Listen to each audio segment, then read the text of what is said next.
श्रीमद् भागवत महापुराणम नमो भगवते वासुदेवाय। स्कंद 8 अध्याय 1 मन्वंतराचे वर्णन।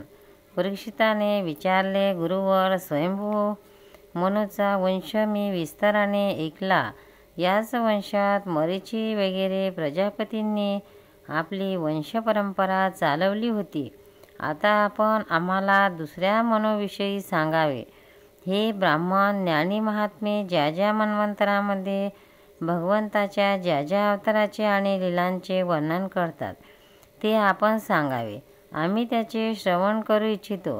हे ब्राह्मण, विश्वनिर्मात्या भगवंताने पूर्वीच्या मन्वंतरामध्ये ज्या ज्या लीला केल्या, सध्या ज्या करीत आहेत आणि यापुढील मन्वंतरांमध्ये ज्या काही करतील ते सर्व आम्हास ऐकवावे। श्री शुक म्हणाले, या कल्पात स्वयंभू वगैरे 6 मन्वंतरे होऊन गेली आहेत। त्यापैकी पहिल्या मन्वंतराचे मी वर्णन केले। त्यामध्ये देवता इत्यादींची उत्पत्ती झाली होती।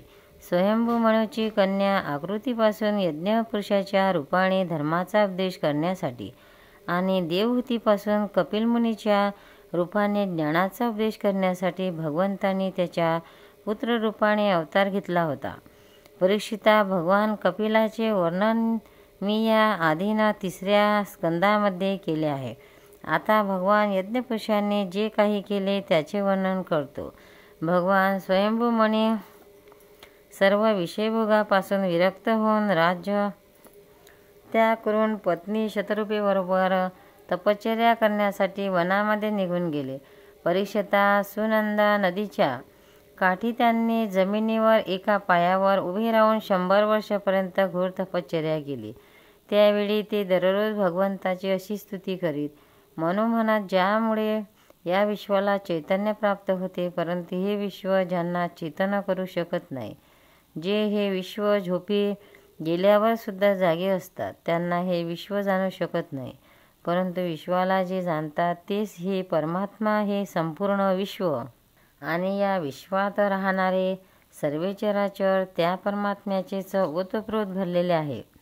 म्हणून मनुष्याने संसारातील कोणत्याही पदार्थाविषयी मोह न ठेवता ते विषयावर वापर करून त्याने दिलेल्या वस्तूचाच जीवन निर्वाहासाठी उपभोग घ्यावा आणि कोणत्याही धनाचा लोभ धरू नये। भगवंत सर्वांना पाहतात, पण त्यांना कोणी पाहत नाही। ज्याने ज्ञानशक्ती अखंड आहे त्या सर्व प्राण्यांच्या हृदयात राहणाऱ्या असंग परमात्म्याला शरण जा, ज्यांचा आदी अंत किंवा मध्य नाही, ज्यांना कोणी आपला नाही की परका नाही, कोणी बाहेर नाही की कोणी आत नाही, तेच विश्वाचे आदी अंत मध्य आपले परके आहेत। आत असे सर्व काही आहेत। त्यांच्या सत्तेमुळेच विश्वाची सत्ता आहे। तीच सत्य परब्रह्म आहेत। तेच परमात्मा विश्वरूप आहेत। ज्यांना अनंत नावे आहेत ते सर्वशक्तिमान, सत्य, स्वयंप्रकाश, आजन्मा आणि पुराण पुरुष आहेत। आपल्या शक्तिरूप मायेने तेच जन्म वगैरे स्वीकार करतात आणि आपल्या विधानशक्तीने त्याचा त्याग करून निष्क्रिय स्वरूप मात्र राहतात। ऋषी नैष्कर्म्य स्थितीसाठी आधी कर्मयोगाचे अनुष्ठान करतात, कारण कर्म करणारा पुरुष शेवटी निष्क्रिय होऊन कर्मापासून मुक्त होतो। सर्वशक्तिमान भगवंत सुद्धा कर्म करतात, परंतु ते आत्मलाभाने परिपूर्ण असल्याने त्या कर्मामध्ये आसक्त होत नाहीत। म्हणून त्यांचे अनुकरण करणारे सुद्धा कर्मबंधनापासून मुक्त होतात। भगवंत ज्ञानस्वरूप असल्याने त्याच्या ठिकाणी अहंकाराचा लवलेशही नाही।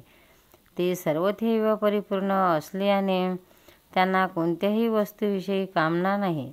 कोणत्याही प्रेरणेशिवाय ते स्वच्छंद रूपानेच कर्म करीत असतात। आपणच तयार केलेल्या मर्यादेमध्ये राहून ते आपल्या कर्मांनी माणसांना शिक्षण देतात। तेच सर्व धर्माचे प्रवर्तक आणि त्यांचे रक्षक आहेत। त्या प्रभूंना मी शरण आहे।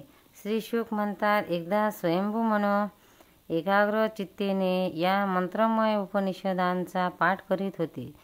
ते झोपेत बरगळत आहेत असे वाटून भुकलेले असुर आणि राक्षस त्यांना खाण्यासाठी त्यांच्यावर तुटून पडले। हे पाहून अंतर्यामी भगवान यज्ञपुरुष आपले पुत्र याम नावाच्या देवतासह तिथे आले. खाण्याच्या उद्देशाने तिथे आलेल्या त्या असुरांचा त्यांचा संहार केला आणि नंतर ते इंद्रपदावर आरूढ होऊन स्वर्गाचे पालन करू लागले. सर्वोचित नावाचा दुसरा मनु झाला. तो अग्निपुत्र होता. धुमान, सुषेण, रोमक्ष्माण इत्यादी त्याचे पुत्र होते. त्या मन्वंतरात इंद्राचे नाव रोचन होते. तुषित इत्यादी देवगण होते. ऊर्जस्तंभ इत्यादी वेदवेत्ते सप्तर्षी होते. त्या मन्वंतरात विदशिरा नावाच्या ऋषीची पत्नी तुषिता होती. भगवंतांनी तिच्यापासून अवतार घेऊन ते विभू नावाचे प्रसिद्ध झाले. ते आजीवन ब्रह्मचारी राहिले. त्याच्याच आचरणातून शिक्षण घेऊन 81,000 व्रतनिष्ठ ऋषींनी सुद्धा ब्रह्मचर्य व्रताचे पालन केले. उत्तम हा तिसरा मनु होता. तो प्रियव्रताचा मुलगा होता. त्याच्या पुत्राची नावे पवन, संजय, यज्ञहोत्र इत्यादी होती. त्या मन्वंतरात वसिष्ठाचे प्रमद इत्यादी 7 पुत्र सप्तर्षी होते. सत्य, वेदश्रुत आणि धर्म नावाचे देवांचे प्रमुख गण होते आणि इंद्राचे नाव सत्यजित होते. त्यावेळी धर्माची पत्नी सुनीता हिच्यापासून पुरुषोत्तम भगवंतांनी सत्यसेन या नावाचे अवतार घेतला. त्याच्याबरोबर सत्यव्रत नावाचे देवगण होते. त्यावेळेचा इंद्र सत्यजित याचा मित्र बनून भगवंतांनी असत्य पारायण, दुराचारी आणि निकृष्ट अशा यक्ष, राक्षस तसेच जीवद्रोही भूतगणांचा संहार केला.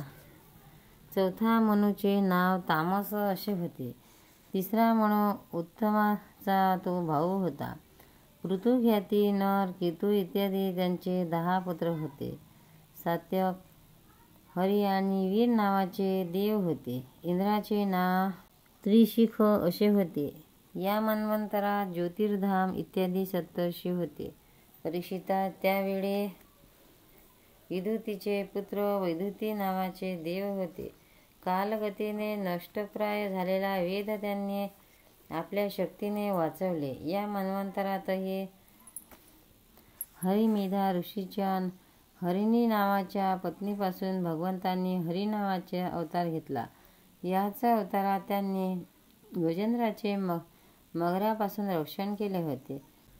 परीक्षिताने विचारले, हे व्यासपुत्र, भगवंतांनी गजेंद्राला मगराच्या जबड्यातून कसे सोडवले ते आम्ही आपल्याकडून ऐकू इच्छितो.